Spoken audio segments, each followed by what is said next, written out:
Near mint condition, the home of collected editions. That cover's so awesome. Absolute format is the best way to own this store. Time to empty those wallets and fill those shelves.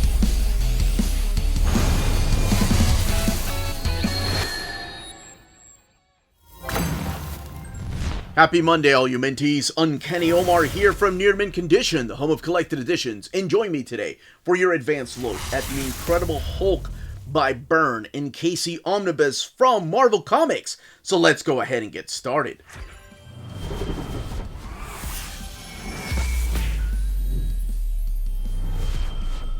And welcome back, everybody. So what we're looking at here is the latest Hulk Omnibus. This is the Incredible Hulk by Byrne Casey Omnibus. And before I go any further, a big thank you to David Gabriel and the fine folks at Marvel for sending us an advance copy of this omnibus. This omnibus is due out in the direct market and book market on May 28th or 29th, depending on where you get your books. And speaking of direct market, book market, what we're looking at here is the Lee Weeks cover for the direct market. On the left-hand side is your standard edition cover, and that is the one supplied by Ron Garney. And yes, the spines are different on the direct market cover and the standard edition cover. But everything else is the same underneath the dust jacket. So let's just bring it back to this cover right here where you see the Incredible Hulk right there by Byrne Casey. And I love the gamma bomb and just blowing up and showing him just transform into that monster. And that's, of course, from the annual, The Incredible Hulk and Byrne Casey Garney Pulido, that image down there, Marvel Omnibus, and then two amazing writers, one Incredible Hulk, and printed, and down here's the ISBN, what's collected in the book. And one thing I'm going to do before I take the dust jacket off is talk about where this goes in the reading order of Hulk in big format, in oversized hardcover format or omnibus format. So this goes right after, or I guess you could put it right after Incredible Hulk by Peter David, Omnibus Volume 5. Even though some of the stories in there take place after this, so really where this goes is right after Incredible Hulk by Peter David, Omnibus Volume 4. So right before the Paul Jenkins era. And that is the Dogs of War. And of course, we still need one right after that, the Bruce Jones era. That takes us all the way to the Return of Peter David and, of course, the Greg Pak stuff. But the Peter David stuff has been collected in that Omnibus Volume 5. See what I mean? You can put this before Volume 5 or after Volume 5. Anyway, back to this. All right. I'll update the reading order sometime. Let's look underneath the dust jackets. I really like the design right there. But this is what it looks like. You have the Hulk Murderer, and then the creators, John Byrne, Joe Casey, Ron Garney, Javier Pulido, and then this wraparound image is the art on board. I really like that. That is a piece by Ron Garney.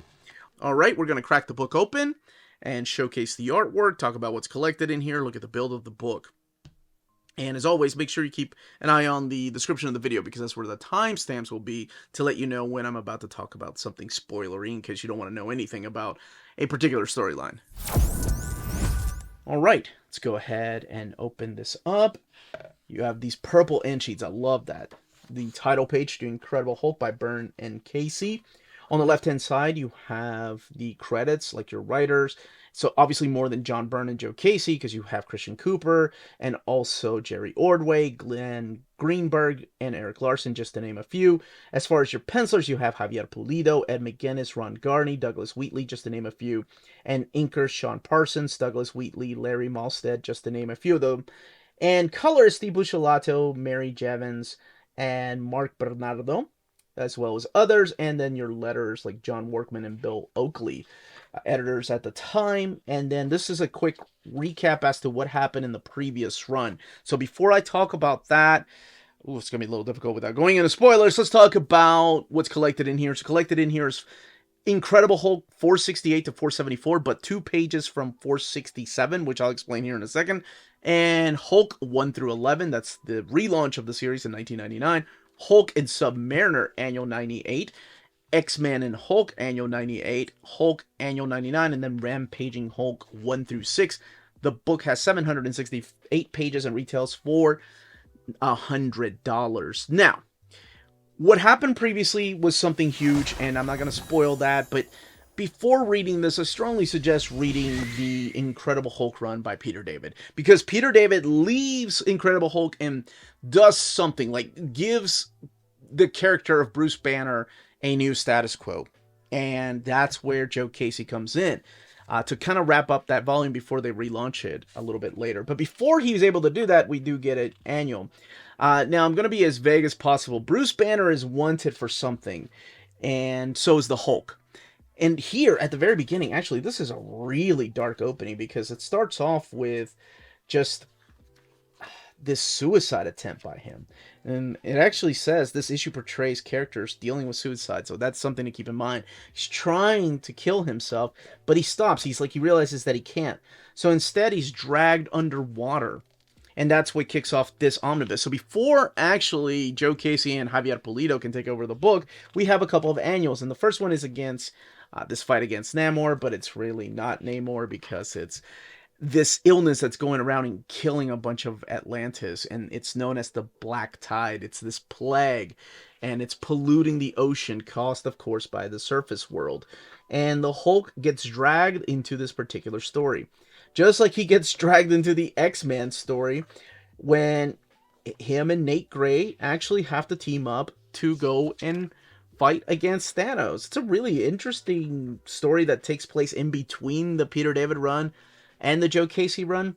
Now, the one thing I want to say is that I don't think this is the omnibus that's a good jumping on point. I mean, the John Byrne stuff, absolutely. If it was just the John Byrne issues in here, it's fine. Because what Joe Casey has to do is pick up the new status quo of Bruce Banner / the Hulk and run with it. I mean, Peter David was writing the character for 12 years and left with this big impact on Bruce Banner's life. And I don't want to spoil what that is, because I want people to genuinely enjoy these stories, especially if you don't know what happens. But this will completely spoil it if you're reading it, like if this is your first Hulk issue, which is why I said maybe not your first Hulk omnibus. All right, so what's happened is that, to be as vaguely as possible, Bruce Banner is wanted. Bruce Banner and the Hulk are wanted by the military. And this has happened before, right? We see General Ross having nightmares about him and his daughter, just kind of switching places with the Hulk and Rick Jones. We see the Bruce Banner has gone into hiding. He's talking to his friend, and this is Rick Jones, who's in a wheelchair right now. I'm sure you probably noticed that when he was there with Marlowe. Now, this, of course, takes place before the events of Avengers Forever, where this has a bit of a resolution. But the reason that he's wanted for murder. And he does feel like he's at fault, so he's kind of gone into hiding. Now, General Ross has built this big, it's like a Hulkbuster base along with the military, and he's interviewed this young lady right here. This is Dr. Catherine Spar, who worked at the Center for Disease Control and now intends to work at the Hulkbuster base because she wants to continue her research in gamma radiation. And who knows more about it? Well, besides the Hulk, then, of course, Thunderbolt Ross. So this is a new start for the character. I will say it goes into a different direction than the ending of the Incredible Hulk by Peter David. Like I said, it left you with a lot of questions and so much emotion.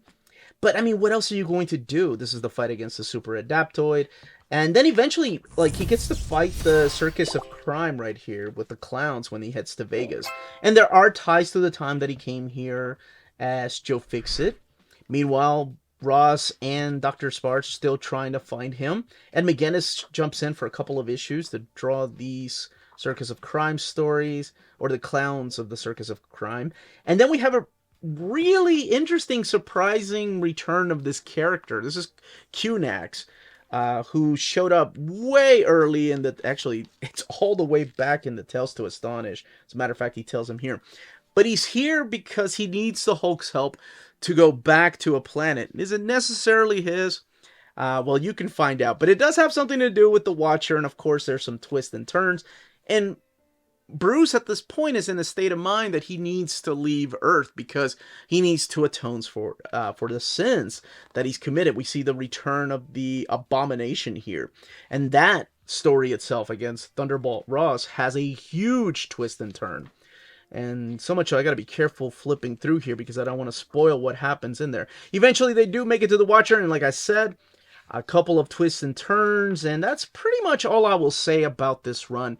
And it does end. It does wrap up in, a nice closing way. You get enough out of it, and you kind of want more of the Hulk. But worry not, because in April of 1999, or at least the date here, we did get a relaunch of the series, and that is in issue number 1 here. So the stories end, and then we get Hulk 1. That is the first time the Hulk has been relaunched, because it's weird, because it's like not after Heroes Reborn. Like most of the Marvel Universe got a relaunch with a number 1, but it's the first time that we've seen the Hulk relaunch like that. I mean, yeah, Tales to Astonish, and then Hulk 1 through 6. Yeah, a little bit of that. But anyway, okay. So now John Byrne comes back to the Hulk. This isn't the first time he's worked on the character. This is actually the second time. He's writing the stories this time around, with Ron Garney drawing these stories. And I actually really dig his artwork. I think it's stellar. Now, he gives him a new status quo. Now, he states here that it's been years, not quite. You don't really know exactly how many years since he's kind of disappeared. He's gone into hiding, and he keeps having nightmares about being the Hulk. As a matter of fact, he disappears. He decides to go to this little town called Faulkner, and he stays with this lady right here. And he has nightmares of the Hulk. And he wakes up and he's like, oh, the town's been demolished. What the heck is going on? Mrs. Hopper, are you okay? He runs into Sheriff Tolliver, and Sheriff Tolliver's like, look, you need a job. You can come with me. We got lots of cleanup to do. And he's like, of course. So he knows he's guilty. He's at fault for destroying the city because people are saying that they've seen the creature. And now he's staying with Sheriff Tolliver here, and his daughter and his lady. His daughter's name, Emma. That's right. And something horrible happens because Bruce again snaps back into the Hulk. It's been a while since he snapped back into the Hulk. Now, there is a little bit of a difference between the John Byrne Hulk. I really like this. I'll come back to this in a second. And the Hulk from the time that Joe Casey was writing him. He's a lot smarter during this particular time. He's not as smart here during the John Byrne era. This is funny because there's a twist as to who Nick Fury is retelling the origin of the Hulk to that I did not see coming. All right, let's skip that.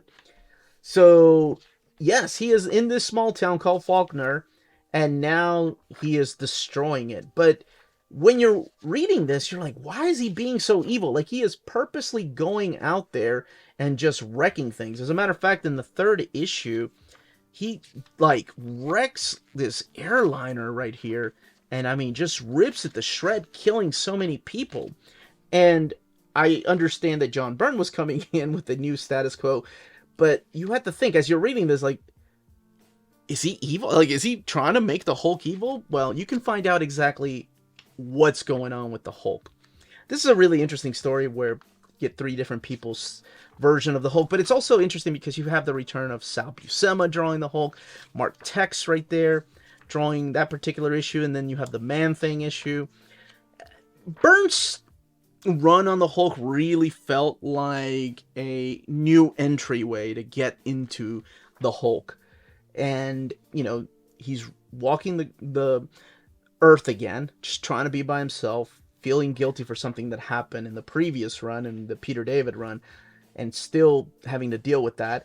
And now just wanting to be left alone. However, he can't be left alone because he's just causing havoc. And then eventually the Avengers get involved. And this is actually John Byrne's final issue number 7, if I'm not mistaken. Because after issue number 7, we get Eric Larson that steps in with issue number 8. So yeah, John Byrne actually only lasted for 7 issues, and then he left the book. Now, this is a twist on the fight, right? Like, Wolverine and Hulk have fought many times, but there's a little bit of a twist to that, especially if you had been reading X-Men. This is the fight against the Thing and a couple of other characters, and then the final ongoing issue right here, this one written by Jerry Ordway, when the rest of the characters are trying to help the Hulk come back. In the back here, we do have the annual, Annual 99, which retells pretty much the origin of the Hulk. This is the Chapter 1 issue by Lee Weeks doing artwork right here. And then we get Rampaging Hulk. Now, Rampaging Hulk is the second Rampaging series. There was one previously in the 90s. This one takes place in the past, and it's really interesting because this recounts the origins of the Hulk as they were originally published in Incredible Hulk #1, but it also takes place during a specific period in time because during this time, it was when Betty Ross was married to Glenn Talbot, who was a character that had been around in the Hulk comics for a long time.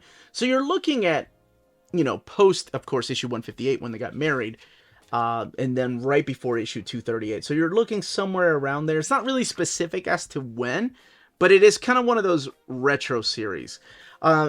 But this one here introduces us to the character of Ravage, not to be confused with Ravage 2099.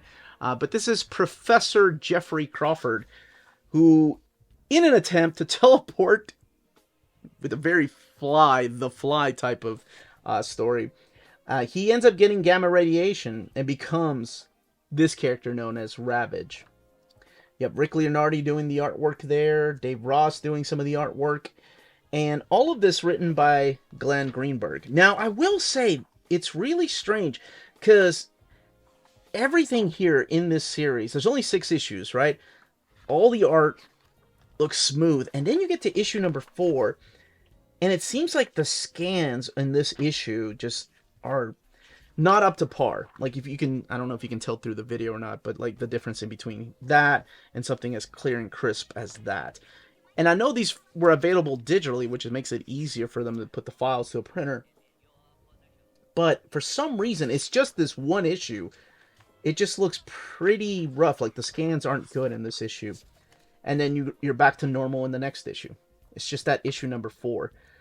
And like I said, it's 6 issues. It's a retro series. And then you get the extras in the back. So you get variant covers in the back. So let's welcome everybody that didn't want any kind of spoilers, of course. And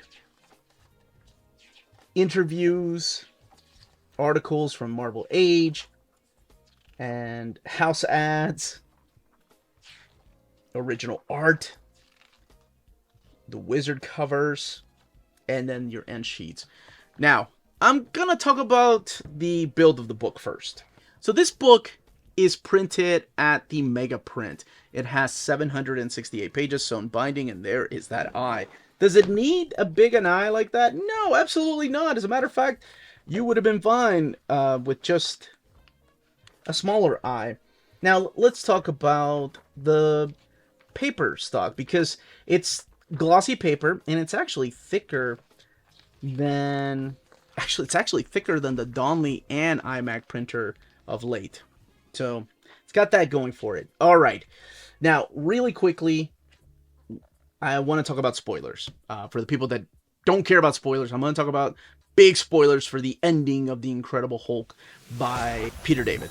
And I need to talk about this book and what makes it really interesting, what Joe Casey was able to do with the twist that happens here. So if you don't want to know any of that, then by all means, hit that like button before you leave. If not, stick around. All right, so what makes this so interesting? Well, let's go back to issue 467. We actually have a couple pages there that I didn't show earlier. When Peter David left the book, he killed Betty Ross. Bruce Banner and Betty were finally married and happy, and she died, and it was such a wreck for us to see that happen. And what made it worse than that is that Bruce finds himself guilty of it because of the radiation. He feels like she got killed by radiation poison. And so does Thunderbolt Ross. Everybody holds him accountable. That's why he's here on the boat trying to end his life, looking at pictures of his wife, right? Like, it's dark. He's in a dark place here. So what Joe Casey does is actually, take that. That is a really dark place to leave your character, and tries to do something a little bit different and makes it almost a little lighthearted in a way. It's a little jokey. It's not dark because you can't go darker. I mean, you can, but why would you want to, right? You can't take your character and just torture him the entire time. That was already bad enough what happened, losing his wife. So he changes the gears here, and makes him wanted by the military, and he himself feels like he's guilty for killing her. But life has to continue, and he has to keep doing things, and new characters get introduced and, you know, kind of help him through this. One of my favorite characters is actually introduced in the John Byrne era. I didn't even talk about Archer Leopold. He's the moonshiner. I like that dude. All right. But what Joe Casey also does here, again, just a spoiler for the twist here, he states that it wasn't Hulk that killed Betty. It wasn't his radiation. But as a matter of fact, it was Abomination that did it. He reveals everything to Thunderbolt Ross, that he tells him, I killed your little girl. And he goes through his whole plan, how he did it, and how he made Bruce Banner think he did it. And I was like, damn, that is messed up. How is the Hulk going to deal with this? Well, you can find out by reading the ending of that. I don't want to spoil that part for you, but that's where he is, and that's what makes this, even though short-lived run, unique in a way of how to write a character out of this corner. And I think it takes a really talented writer to do that. Because, I mean, you're following up somebody's run for 12 years. It's going to be a difficult task regardless. But I did want to state that. I think the Incredible Hulk run by John Byrne absolutely is a great jumping on point. But as I stated earlier, I don't think the Joe Casey run is a good jumping on point. This is a hell of an omnibus for us that have been collecting Hulk omnis for a while. It's one of those gap fillers, and I'm all here for that. But I did want to state that and talk a little bit about what made this run unique and why I think it works. That's it. That, as they say, is that. If you're interested in purchasing this omnibus, don't forget to check out our sponsors. If you're in Europe and you're interested in buying these books, definitely check out Walt's Comic Shop in Berlin, Germany. They have the cheapest pre-order prices, flat shipping rate of €12 for all EU countries, emails answered within 24 hours, waltscomicshop.com, and you can use the code nearmintcondition at checkout and get free shipping for all EU countries with your first order over €40. That's Walt's Comic Shop, your reliable source for omnis and premium collected editions in Europe. Ding! CheapGraphicNovels.com, your online home for graphic novels and collected editions up to 50% off cover price. They have excellent shipping and prompt and helpful service. Check out their bargain deals for up to 90% off cover price. And don't forget that CGN also takes pre-orders. That way you don't miss out on the hottest releases. And they are currently running a special promotion for you Minties. If you're a first-time customer, after receiving your order confirmation email, reply back to that email and let them know Near Mint Condition sent you their way. They will then apply a free shipping promotional credit to your next order in the US. Cheap Graphic Novels, your source for the hottest books with the kind of deep discount, quality shipping, and customer service that will keep you coming back for more. And that was the content, the page count, and build of this omnibus. Let me know in the comments down below if you plan on picking it up, if this is one of those gaps that you were hoping one day Marvel would fill in with an omnibus, and what other Hulk omnibus you would love to see collected. Some stuff from the classic era, out of Silver Age Volume 3, a Bill Mantlo run, or the one that I see the most is the Bruce Jones run. But anyway, if you have any questions, leave them down below. Don't forget to smash that like button on the way out. Check us out on Patreon and Spreadshop, amazing ways to support the channel if you can do so. Everyone, stay healthy and safe out there. Much love.